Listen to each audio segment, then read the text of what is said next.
saw it with a guy named Mark Cuban. Mark Cuban is known for having been owner of the Dallas Mavericks. He, I believe, recently divested, so he's not the main guy anymore in Dallas. And also having been on Shark Tank, very famous show about entrepreneurship. It was a great show. You should watch the reruns if it's not publishing anymore. Mark Cuban was on the Kamala Harris side, working very hard for the Harris campaign and going on, talking on and on. And he was like the money, finance, economy expert, I guess, that Kamala had working on her behalf. And Mark Cuban was going really hard. He was doing a lot of interviews and a lot of talking on social media, basically going back and forth, arguing with people about why Trump's economic policies were worse than Kamala Harris's economic policies. And it's not whether or not Mark Cuban was right or wrong, because it really doesn't matter, because Kamala Harris did not win. Therefore, her alleged economic policies will never happen because she's never been president.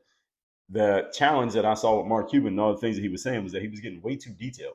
I was looking at some of the back and forth exchanges he was having with people, and he was writing long blog post length rebuttals to things that people were saying. They were going back and forth on the tariffs are going to do this, and the taxes are this, and the economy goes this way, and inflation is like this. And I'm like, you all are getting way too deep in the weeds here to where only like 5% of the population can even follow what the hell you're talking about. Which means, let me tell you why that matters. It's not that they were right or wrong, and it's not about being smart isn't necessarily a bad thing. But when the conversation gets that high level intellectually, you're only talking to a very small percentage of people. But remember, Kamala Harris is running for fucking president. You can't talk to 5% of the people and win an election. You got to talk to everybody. This means you got to keep things really, really simple, not too smart. So Mark Cuban spilled a lot of ink and a lot of words trying to defend and campaign for Kamala Harris, but he was talking on such a high intellectual level that people weren't really understanding what the hell he was saying as a general rule. Now, some of you who heard what he was saying, maybe you understand it, and maybe that's why you were listening, because you understood it. But a lot of people didn't understand it, which meant a lot of his talking fell on deaf ears.